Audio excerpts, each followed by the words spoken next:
welcome to the third lesson of the third unit. The title of the lesson is Classification of Social Style.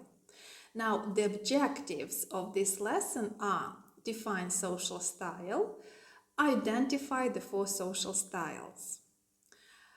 So communication is a complex process vital for human beings, not only to transmit information, but also to establish and maintain relationships. As stated, it involves an addresser and an addressee who engage in a process of collaboration and negotiation of meaning, both being part of one and the same context and using a concrete code and context. In order to achieve success in communication, all the participants involved in the process should be aware of the socio-cultural norms affecting their interaction and develop an awareness of the other's needs. Similarly, the participants should be able to flex in the process of communication and make sure that they don't impose their views upon their listeners. This is why knowing what social style a concrete person has allows the communicators to adapt their behavior to their listeners' needs, and this can lead to success in communication. Imagine you are asked to describe your social style.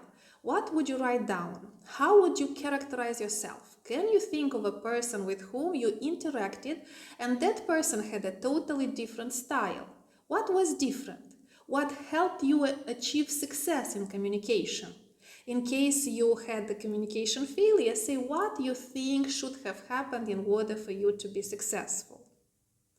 People should develop interpersonal communication skills in order to build and maintain relationships. Hence, it is essential for them to become aware of what efficient communication entails in order to avoid miscommunication or communication failure.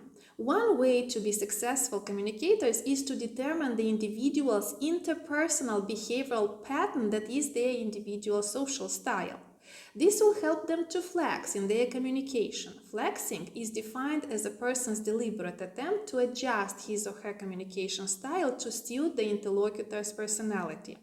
According to Merrill and Wright, there are four social styles: analyticals, drivers, expressives, and amiables. The scholars emphasize the idea that people's behavior might be a combination of two or more styles, yet one style is going to be primary, whereas other secondary. Knowing the characteristic features of each style will help the speaker both successfully achieve their communication goals and meet the addressee's needs.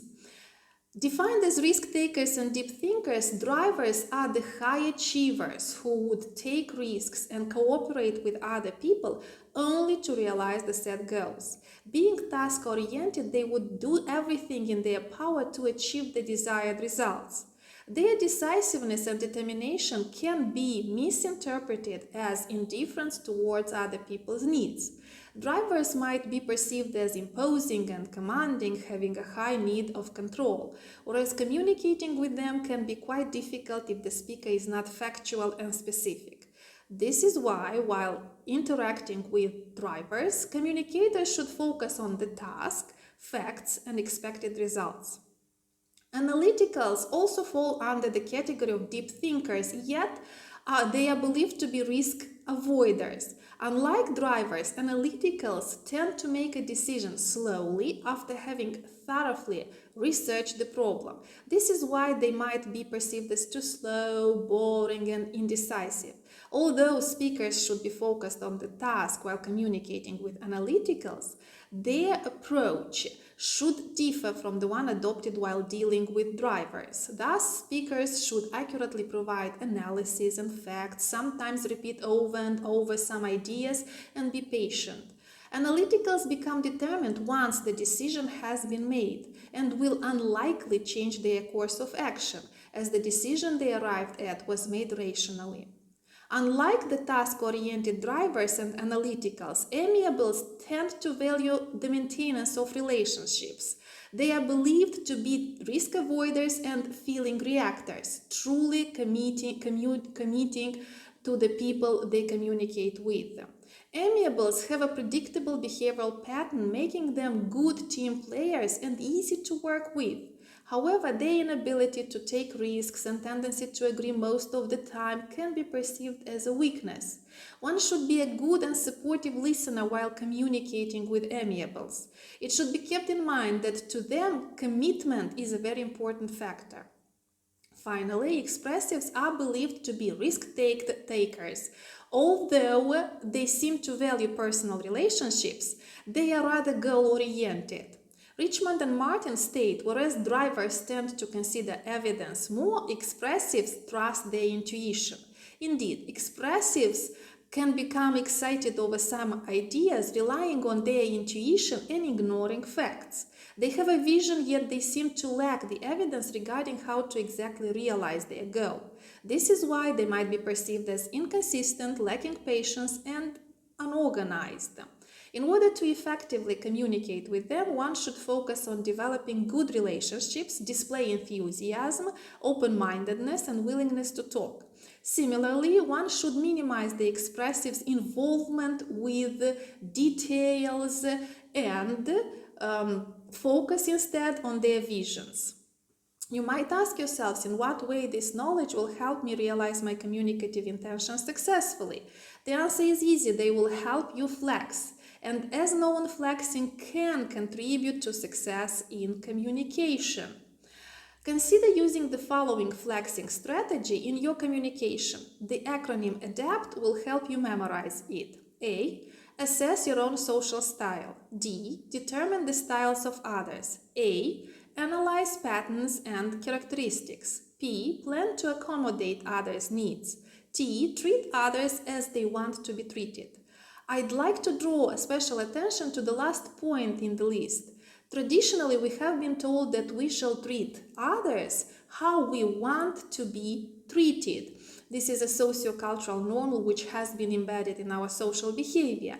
However, in communication, this golden rule does not seem to work. If you want to achieve success in communication, you should speak to people so that you resonate with their social style.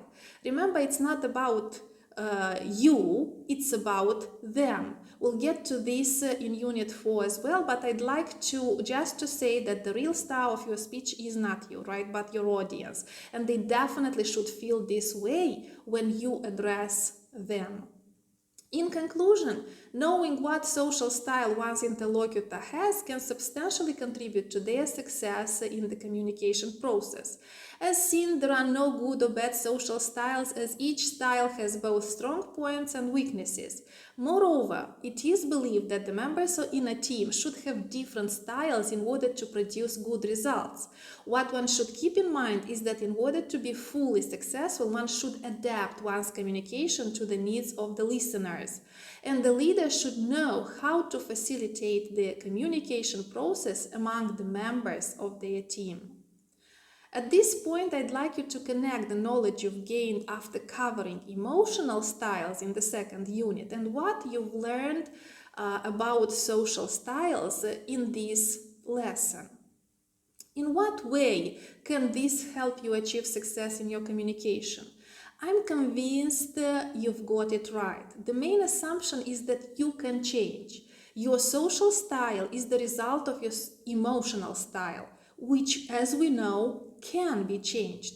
By choosing to consciously approach any act of communication and by developing the ability to flex, you are about to successfully realize your communicative intentions. Now let's see what are some lesson takeaways. Social style is the individual's interpersonal behavioral pattern in communication. This means the behavior that one exhibits when interacting with others.